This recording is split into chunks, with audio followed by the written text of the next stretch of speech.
Hero morning. महाशिवरात्रीच्या हार्दिक शुभेच्छा. Welcome. Radha आहे महाशिवरात्री आणि रिसॉर्टमध्ये इथं शंकराचं मंदिर आहे महादेवाचं, तर त्याची सकाळी आज पूजा चालू सकाळपासून त्यांची. तर सगळा स्टाफ वगैरे आले. आम्ही पण जाऊ थोडा वेळ तिथं आता दर्शन घ्यायला. हॅलो. बाहेर जाण्यासाठी मला तयार व्हायचंय, तर त्यापूर्वी एक गोष्ट मला तुम्हाला शेअर करायची होती. तर खूप दिवसापासून मी व्हिटॅमिन सी सिरम वापरत होते. त्या सिरम मध्ये व्हिटॅमिन सीचं कॉन्सन्ट्रेशन कमी असल्यामुळे मला फार इफेक्ट जाणवत नव्हता. म्हणून मी डर्मॅटॉलॉजिस्टने डिझाईन केलेलं डर्माकोचं व्हिटॅमिन सी सिरम वापरते, ज्यात 15% व्हिटॅमिन सी आहे, 5% नायसिनामाइड आहे आणि हायलुरॉनिक ऍसिड आहे, ज्यामुळे स्किनला ग्लो येतो, इव्हन स्किन टोन होतो, तसंच ओपन पोअर्स हे रिड्यूस होतात. यात 15% व्हिटॅमिन सी आणि 5% नायसिनामाइडचे कॉम्बिनेशन असल्यामुळे मार्केटमध्ये जे व्हिटॅमिन सी उपलब्ध आहे त्यापेक्षा हे अधिक गुणकारी आहे. डर्माकोने त्यांच्या व्हिटॅमिन सी फेस सिरमचे कॉन्सन्ट्रेशन वाढवून 15% केल्याने त्याचा इफेक्टिव्हनेस अधिक वाढला आहे. दिस serum is really a game changer. It not only brightens but also hydrate, firm and protect your skin. You can see visible results in 3 to 6 weeks. Vitamin C serum हे oily स्किनसाठी उत्तम आहे. चेहऱ्यावरील अतिरिक्त sebum production ते कमी करतं. जसं तुम्हाला माहीतच आहे, after using active ingredients like vitamin C, सूर्यकिरणांपासून स्किन डॅमेज रोखण्यासाठी ब्रॉड स्पेक्ट्रम सनस्क्रीन वापरणे पण तेवढेच महत्त्वाचे आहे. Use Derma Co 1% hyaluronic acid sunscreen aquagel, ज्यात आहे power of SPF 50 and PA++++ formulation. It is super light weight, fragrance free and leaves no white cast. या सनस्क्रीनमध्ये हायलुरॉनिक ॲसिड आणि व्हिटॅमिन सी असल्यामुळे स्किन सॉफ्ट होते आणि सन डॅमेज होण्यापासूनही स्किन वाचते. तुम्ही जे व्हिटॅमिन सी सिरम वापरताय ते इफेक्टिव्ह आहे का किंवा त्याची पोटेन्सी चेक करण्यासाठी एक बेटाडीन टेस्ट आहे, तर ती टेस्ट आपण करून बघणार आहोत. व्हिटॅमिन सीची पोटेन्सी चेक करण्यासाठी मी पाण्यात 15 ते 20 ml बेटाडीन टाकले. त्यानंतर डर्माकोच्या व्हिटॅमिन सीचे 4 ते 5 ड्रॉप त्या पाण्यात टाकले आणि तुम्ही बघू शकतात काही सेकंदातच पाणी ट्रान्सपरंट आणि क्लिअर झाले. बऱ्याच दिवसापासून मी डर्माकोचं व्हिटॅमिन सी सिरम तसंच SPF वापरते आणि मला त्याचे ट्रिमेंडस रिझल्ट मिळाले. तर तुम्हालाही हे प्रोडक्ट्स हवे असतील तर तुम्हाला ते फ्लिपकार्ट, अमेझॉन, पर्पल आणि नायका ह्या ॲपवर मिळून जाते. आणि माझा इरा 2025 हा कोड वापरून तुम्हाला डर्माकोच्या वेबसाईटवर एक्स्ट्रा 20% ऑफ देखील मिळेल. डर्माकोने यंग सायंटिस्ट इनिशिएटिव्हच्या अंतर्गत 20,000हून अधिक विद्यार्थ्यांना मदत केली आहे. जेव्हा तुम्ही त्यांच्याकडून काही वस्तू खरेदी करतात तेव्हा ते भूमी फाउंडेशन सोबत मिळून एखाद्या मुलाला शिक्षण देण्यासाठी मदत करतात. महाशिवरात्रीच्या हार्दिक शुभेच्छा. परत सकाळी झालं म्हणा एकदा.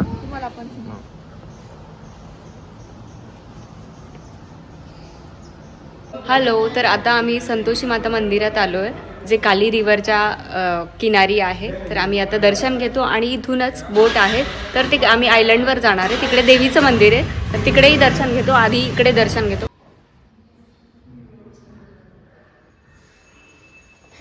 मंदिर परिसरात तिथं शॉप आहे, तर तिथं ते आता ओटी घेत आहेत ना, ओटीचं साहित्य घ्यायचं आहे कारण आयलंडवर नसतात आतमध्ये.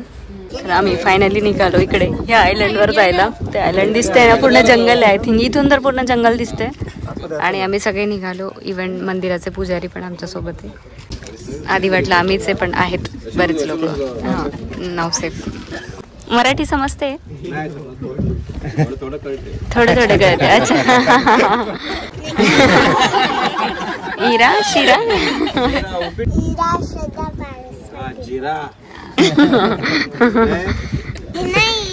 तिथपर्यंत शिरा ऐकू येते.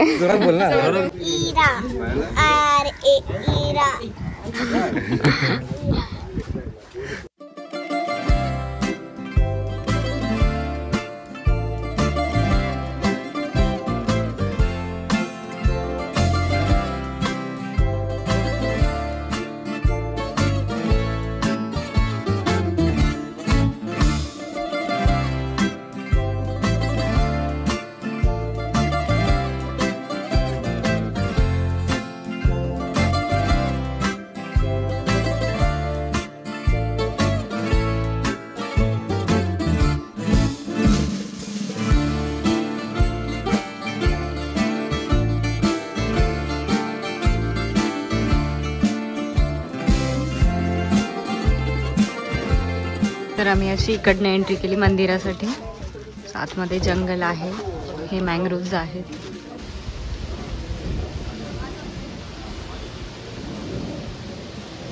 तर इकडे महादेवाचं मंदिर आहे, इकडे औदुंबर आहे आणि इथे गणुरायाचं मंदिर आहे आणि इकडे बॅक साईडला कालिके मातेचं मंदिर आहे.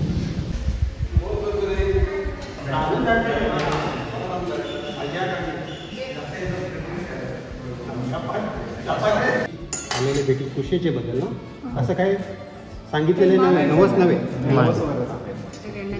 हां तर आरोग्य देऊ घ्या ना, कुटुंबाचे रक्षण करून घेऊन त्यांच्या पाठीशी गिरवून घ्या, सर्व काम मनोकामना पूर्ण करून देतील म्हणून सांगून सोडा.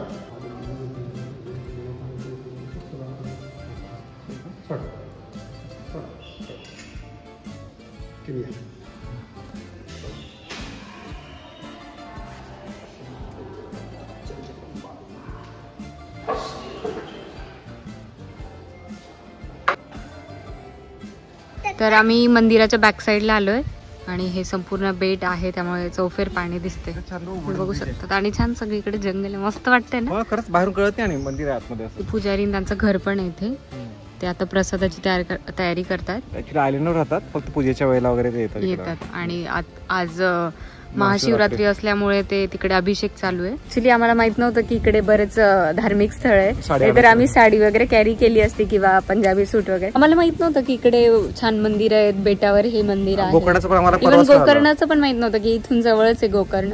आम्ही फक्त कारवारच्या हिशोबाने आलो होतो आणि म्हटलं एखाद्या दिवशी मुरुडेश्वरला जाऊया. आणि इकडे आल्यावर कळतं की इकडे बरेच धार्मिक स्थळ आहे. जर तुम्ही इकडे आलात तर सोबत काहीतरी एथनिक वेअर कॅरी करा. साऊथ इंडियात आलं तर साडी, आमची ती प्रॉपर साऊथ इंडियन साडी, आणि तुमचं लुंगी वगैरे कॅरी करायची सोबत. तर इकडे असं आहे ना, वुडन ब्रिज आहे रिव्हरच्या इथनं बेटावर, तिथे क्लोज फॉर मेंटेनन्स. हा चालू असेल तर जाऊया. खूप छान वाटत. पाण्याची ऍक्च्युअली लेवल कमी होते म्हणून त्यांनी सांगितलं बोट लवकर काढावी लागेल, नाहीतर त्या कडक म्हणजे टोकदार झाडाच्या खोडात पाय यावं लागलं असतं. लो टाईड आहे त्यामुळे मग ते पाणी कमी होते. काल पण लो टाईड होती, आमचे लोटस पॉइंट राहून गेला आणि आज पण थोडं लवकर निघावं लागतंय.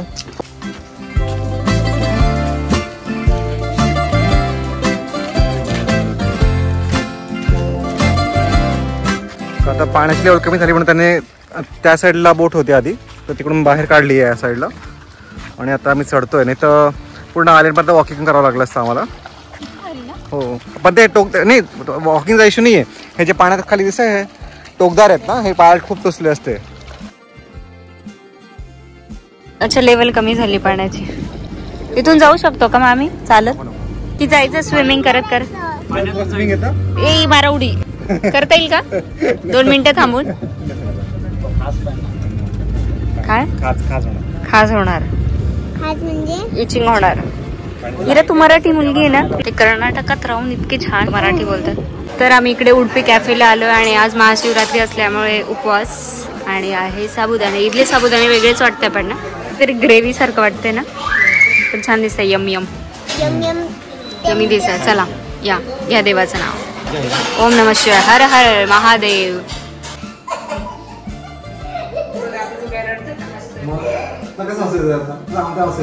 आमचं इथे उन्हो खेळणं चालू आहे आणि बॅकग्राऊंड मध्ये बाहुबली पार्ट 1 चालू आहे.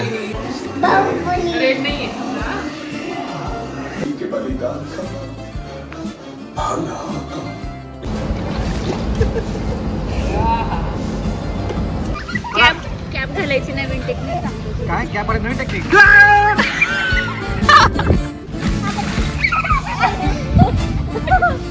इथे इराचे क्लास चालू आहे, मामीला शिकवते इरा कसं स्विमिंग करायचं. मामीला तू पोळा शिकत बुड्या शिकवते इरा? स्विमिंग शिकवते, मला बुड्या शिकवते म्हटलं. हां, आता आमची जलपरी बोलणार आहे. 2, 3 स्टार्ट.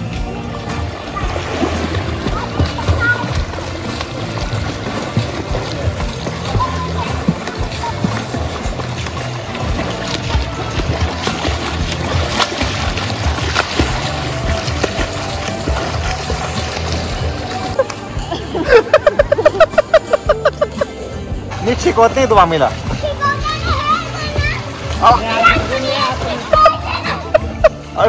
चिडलं काय झालं?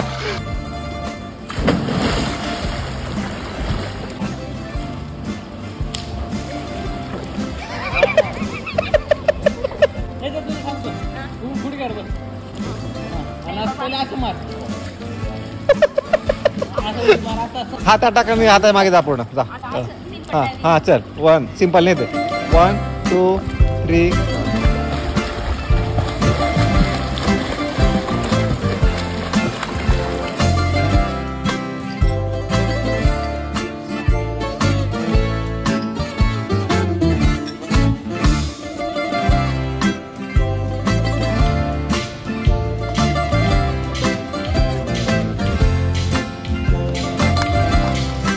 स्विमिंग करून इराला खूप थकवा आलाय आता. मम्माच्या पाठीवरच चालली होती. इरा झोपायचं ना आता, बीचवर जायचं नाही ना का गड थकली बेटा तू आता जाऊ दे ना काय आता थोडा आराम करून वर.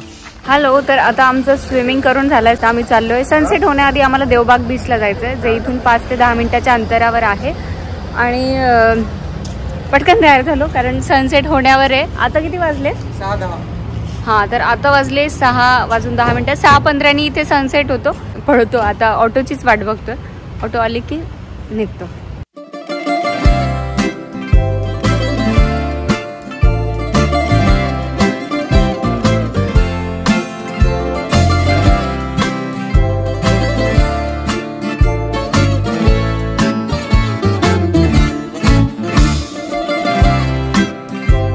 आम्ही आलोय देवबाग बीचला.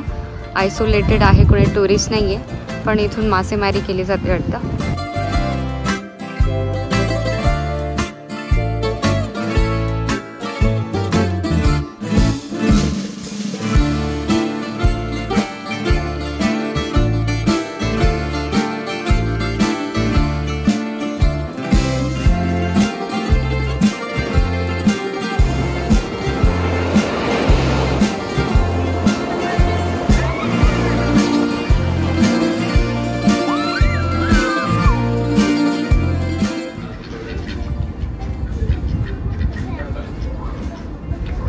हिरा बघ कसं मॉर्निंग वॉक करतात ते.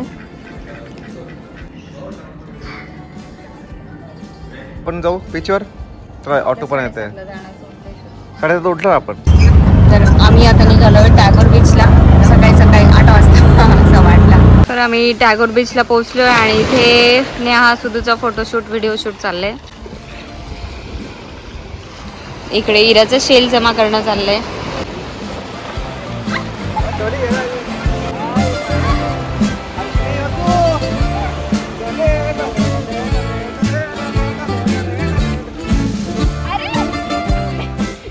ते बघा किती दूर गेले पाण्यात, ऐकत नाही. युगुल येते. युगुल नाही नाही नाही ना तिथं ग्राफचं घर कुठे आहे? अगे इरा ते येत नाही बेटा, ते पण घाबरतात आपल्याला. 2 3 done done done done done done done done done. ये नाईस. आधी मोल्डला तेलाने ग्रीस करून घ्यायचं, मग नंतर माती भरायची आणि मग कुछ तो प्रॉब्लेम आहे सँड में. सँड का नाही अपना टिकने है बघा आता. हाँ, पुढे ओले ठेवायचं माती.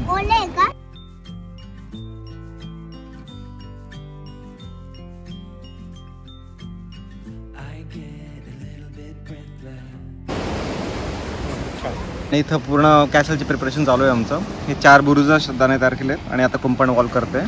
कुंपणला डेकोरेशन पण आहे का? बांधले कोणी दुश्मन यायला नको. दुश्मन कोण आहे तुझं? दुश्मन हे का बाजूचं दुश्मन का? इवले क्रॅब बिचारे, काही त्रास नाही काय नाही. इरागड नाव ठेवू आपण त्याचं. आणि हे काडी मोडी पहिलवान काहीतरी काडी शोधतायत. काय ते आहे असं कसं gate? So this is our castle. याचं मला झोपडी नव्हती करतायत, मग असं झाड तयार केलंय. हे आमचं कुंपण आहे, दिसतंय कुंपण. आणि हे गेट आहे. हो, इकडे काटेरी कुंपण आहे. आणि हे बुरुज आणि हे बाजूला पहारेकरींचं बुरुज. मागे तिकडे कोणाचं बाहेर आउट हाऊस आहे का? Light house. तू दूर नेहाला स्विमिंग शिकवतोय समुद्रात, डायरेक्ट समुद्रात.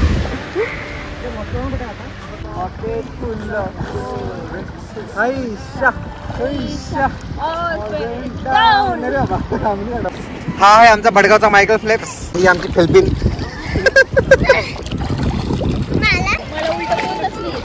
त्याला शरीर स्थूल लागतं.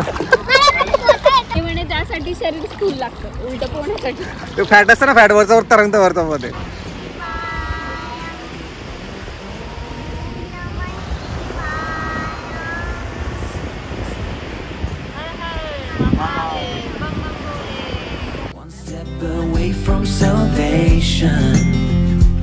You're like the ocean, setting me free. Out in the open, I'm picking up speed. No bad thoughts penetrate. Hold me like this is the first time. Our destiny calls, not leaving. बीचवरून चालत आलो. सुदू, नेहा आणि इराला पाठवून दिलं कारण आम्हाला बरंच पुढे चालत जायचं होतं. इरासाठी जमा करत हा, इरासाठी हे पण एवढे शंख जमा केले. जमा केले तर आम्ही म्हटलं नाही करायचं, पण समोर दिसायचे ना ते त्याच्यात पुण्याची घेऊन जायचं. त्यांच्याकडे एक पिशवी पाठवली ऑलरेडी जमा करून आणि आता ही दुसरी. तरी आम्ही बरंच इग्नोर करत आलो. पुढे बरंच चालायचं होतं पण मग म्हटलं आता डोक्यावर सूर्य आला आणि एनर्जी पण लॉस होत होती. म्हटलं चला आता जाऊया. तर आता आम्ही हॉटेलला पोहोचलो, फ्रेश होतो आणि खूप सनस्क्रीन लावलं कारण खूप ऊन होतं. तर आता आम्ही आलो रूमवर. इरा फक्त एवढे शंख जमा केले बस. ही पिशवी, ही एक पिशवी आणि एवढेच अजून आहेत रूम मध्ये. एवढे आहेत ना रूम मध्ये आहेत. इरा आपण शॉप उघडायचं का? इरा विकू आपण नाशिकला गेल्यावर शंख होलसेलचा बिझनेस टाकू आपण. होलसेल भावात हा आता हा रूम मध्ये नंतर वॉश करू आपण. चला आराम करा आता. तर आम्ही आता रूम मध्ये पार्सल मागवलंय. तर व्हेज नॉनव्हेज दोघी पण आहे. इकडे आहे सुरमई फिश, इकडे आहे प्रॉन्स. हा प्रॉन्स रवा फ्राय आणि गोबी मंचुरियन राईस. इकडे आहे, इकडे चिकन मसाला व्हेज कढई, चपाती, एकदा चेक करा. असं एक्सचेंज होऊन जायला पाहिजे. आता आमचा ट्रॅव्हलिंगचा लास्ट डे आज रात्री 1 वाजता ट्रेन आहे आमची. त्याच्यापूर्वी एक श्रद्धाची खूप इच्छा होती, म्हणजे आमच्या इच्छा होती. एक छोटूसा बीच आहे आयसोलेटेड, थोडा रस्ता कठीण आहे जायला. असं कॉर्नर तयार होऊन दोघी बाजूने असं समुद्र दिसतो. तर आय थिंक संगम येतो. संगम नदीचा संगम तिथे जायचंय. आणि तिथं आता श्रद्धा एकदम छान तयार झाली, म्हणजे सगळेच छान तयार झाले. मी सुद्धा आमचं सेम शर्ट आहे, म्हणजे आम्ही दोघं मॅचिंग आणि हे कॉन्ट्रास्ट आहे असं झालंय. तर आमचं पण ऍक्च्युली होतं सेम बॉबी प्रिंटचं, पण म्हटलं ब्लॅक खूप झाले म्हणून हा वेगळा घातला. मला जरा ऑकवर्ड होतं कारण सवय नाही त्या ड्रेसची, पण छान दिसते. पण आम्ही ट्विन्स आहे. इरा आणि मी सिस्टर वाटतो मला इरा. तर आम्ही पोहोचलोय संगमावर. इकडे काली नदीचा संगम आहे आणि हा इकडे समुद्र आहे. तर बरोबर असा ट्रायंगल तयार झालेला आहे आणि आम्ही तिथे आहे आता ट्रायंगल वर. आता सूर्यास्ताची सनसेटची वेळ मस्त. हे बघा सूर्यास्त होत आलाय आता. खूप छान वाटतं. आणि हे बघा बीच कुठे मी दाखवते तुम्हाला. हा संगम इकडनं असं येतंय नदी आणि हा समुद्र हे बघा आणि तो बीच आहे. तर हे बघा हा असा ट्रायंगल आहे आणि आम्ही इथे आलेलो. मस्त वाटतंय खरंच. समुद्रात उभं असं वाटतं. हे बघा मधोमध उभं आम्ही.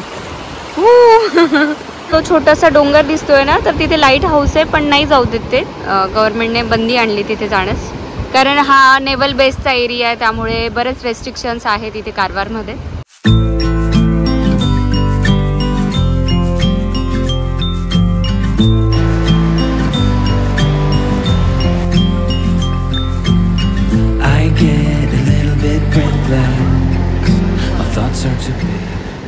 आता या ट्रिपचा आमचा शेवटचा चहा चालू आहे.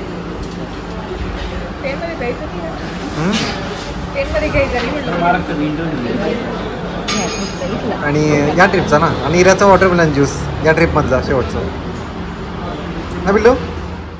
हॅलो. तर आमची ट्रिप संपली आहे. आता वेळ आहे ती परत जाण्याची. इथल्या रूमला आणि कारवारला बाय बाय म्हणण्याची. महाराष्ट्र आणि कर्नाटकच्या बॉर्डरवर हे कारवार आहे. म्हणजे मडगावपासून काहीतरी 50 किलोमीटरच्या अंतरावर कारवार आहे. खूप छान एक्सपिरियन्स होता इथला कारवारचा. कारवारमध्ये फक्त तुम्ही असं रिलॅक्सेशनसाठी येऊ शकतात.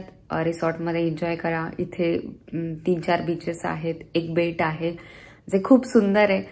आणि इथे जवळपास धार्मिक स्थळ आहे, जसं गोकर्ण झालं, मुरुडेश्वर झालं, ते पण खूप सुंदर आहे.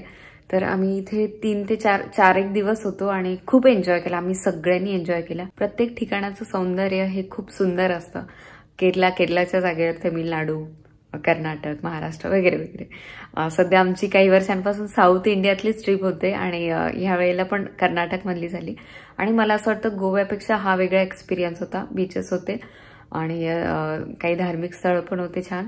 म्हणजे गोव्यासारखं एन्जॉय पण करता आलं, देवदर्शनही झालं आणि फार क्राऊड नव्हता, म्हणून मग ते छान अनुभवायला मिळालं आम्हाला. ट्रिप जशी आपण प्लॅन करतो तेव्हापासून ट्रिप कधी येणार आणि एकदाची ट्रिप सुरू झाली की ती लगेच संपते असं वाटतं. ट्रिप संपायलाच नको. सगळ्यांनाच आवडते म्हणा फिरायला. तर चला आता मी जास्त बोलत नाही. आणि हो, ह्या ट्रिपमध्ये मी जे काही ड्रेस वापरले आहेत किंवा जे मी काही शॉपिंग केली आहे, ऑनलाईन शॉपिंग केली आहे मोस्ट ऑफ दी, आणि त्याची लिंक मी देणार आहे. तर त्याचा हॉल करणार आहे मी. हे 2-3 ट्रिपचे मी जे ब्लॉग आहे ते पटकन संपवते आणि त्याचा हॉल करणार आहे. तर प्लीज थोडी वाट बघा. मी आता जास्त तुम्हाला सांगत नाही, पण 3-4 व्हिडिओज नंतर हा व्हिडिओ येणार आहे नक्की. आता वाजले रात्रीचे 12:15 आणि आमची ट्रेन आहे 1:30 वाजता. येताना पण अशीच रात्री होती. येताना झोप नव्हती झाली. आता जाताना काय माहिती होते की नाही, होपसो व्हायला पाहिजे. खूप दमलो आम्ही, कारण आज 2 वेळेला आम्ही बीचवर गेलो. तर आता निघतोय आम्ही आणि गाढ झोप येते माझ्या कडेवर. बाय बाय कारवार, चलो बाय बाय. पसारा आहे रूम मध्ये, काही आवडतील ते. तर आता वाजले रात्रीचे 2:30. आम्ही अजून इथे स्टेशनवर वेट करतोय. किती लेट झाले? साधारण 1-1.25 तास लेट झाले. अच्छा, तिचा टायमिंग काय होता? 1:30चा होता. आता 2:45 येईल. आता 1.25 तास लेट झाले. सकाळी मस्त लेट उठायचं, घाई नाही करायची. पण ते सकाळीच त्यांना 6-7 वाजेपासून सुरू होतं चहा विकणार. गर्दी करतात. Good afternoon. कारण 11 वाजता उठलो आपण. झोपलोच झाले नाही ऍक्च्युली. मी 8-9ला झोपले असेल हार्डली, पण व्यवस्थित झोप नाही झाली. रात्री ट्रेन लेट होती. 1 तास आता कव्हर झाली आहे. थोड्या वेळात पनवेली आणि 4:30 पर्यंत पोहोचू आपण नाशिकला. आता असं झालंय प्रवास. आता पटकन कंटाळलं. हा, आता घरचे वेध लागले. 3 2 जा 6 3 3 जा 9 3 4 जा 12 3 5 जा 15 3 6 जा 18 3 7 जा 21 3 8 जा थांब मी सोचेल. 3 8 जा 24 27 3 10 30 बरोबर. 11 1 जा 11 तुझा बर का? कसं परत कर. 11 तुझा किती? 11 3 जा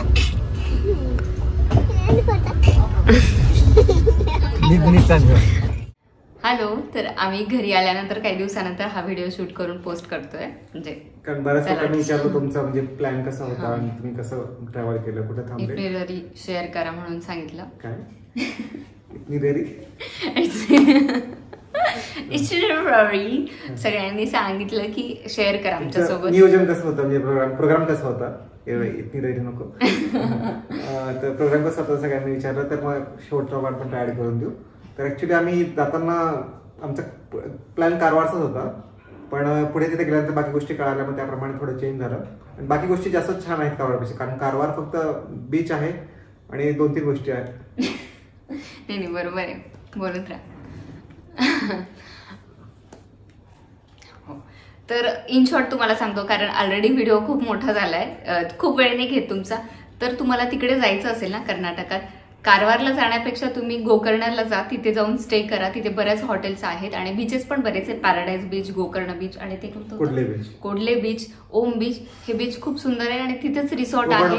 परत तुम्हाला तिकडे हॉस्टेल पण मिळतील राहण्यासाठी. जर तुम्ही ग्रुपने गेलात तर तिथे हॉस्टेल आहे कमी बजेटमध्ये. पण आता समर वॅकेशनचं ऑनलाईन करून घ्या, कारण मला माहित नाही की तिथे मिळते की नाही. हा, पण असं एरवी ऑफ सीझन गेले तुम्ही तर तिकडे तुम्हाला मिळून जाईल. आणि तिथे बाईक पण रेंटने मिळतात, म्हणून मग इथून तुम्ही ट्रेननी जा, तिकडे तुम्हाला रेंटने मिळून जाईल. गोवासारखं आहे आणि गोव्यापेक्षा सुंदर आहे मी म्हणेल गोकर्ण, कारण तिथे गर्दी नाहीये. बऱ्याच लोकांना माहित नाहीये. तुम्ही गेलात तर विंटरमध्ये जा, कारण होनावरला सकाळी तिथे फॉग मध्ये छान लोटस पॉइंट आणि केरला पॉइंट एक्सप्लोअर करता येतो. तर मी हे म्हणेल. आणि मुरुडेश्वरलाही नक्की भेट द्या. तिकडे जर गेलं तर संध्याकाळचा प्लॅन ठेवा मुरुडेश्वरला, कारण सनसेट सुंदर बघायला मिळेल. आणि कारवारला जे बेट आहे, बीचेस पण सुंदर आहे. आणि जे बेट होतं आम्ही कालिका मातेच्या मंदिरात गेलेलो, ते बेस्ट आहे म्हणून मी ते म्हणेन. पण तुम्हाला स्टे करायचं तर गोकर्णाला करा, कारण कारवारला आमचं जे रिसॉर्ट स्टर्लिंग रिसॉर्ट आहे आमचं तिकडे कारवारला होतं, म्हणून आम्ही तिकडे थांबलो. कोकणात सेंटर पॉइंट ऍक्च्युअली. तर मुरुडेश्वर पण जवळ आहे, कारवार पण जवळ आहे, होनावर पण जवळ आहे. परत एक फोर्ट आहे जो आम्ही तिथे नाही गेलो कारण ऊन बरंच होतं. तो फोर्ट पण तिथून जवळ आहे. तर एवढंच सांगायचंय. आणि खर्च डिपेंड्स की तुम्ही कुठल्या हॉटेलला राहतात, कुठे जेवतात वगैरे, त्या सगळं डिपेंड करेन. बस. तर ठीक आहे, आजचा ब्लॉग इथे संपवतो. आणि खूप तुम्ही एन्जॉय केलं असेल. हा, आमचे ट्रॅव्हलिंग ब्लॉग तुम्हाला आवडले असतील ही आशा करतो. आणि जर आवडले असतील तर आम्ही पुन्हा फिरायला जाऊ. फारच मला घेऊन जातील पुन्हा. हो, ड्रेसच्या लिंक मी आता पुढच्या व्हिडिओमध्ये देणार आहे. तर तोपर्यंत पेशन्स ठेवा, काळजी घ्या. भेटू पुढच्या व्हिडिओमध्ये. Bye bye, take care.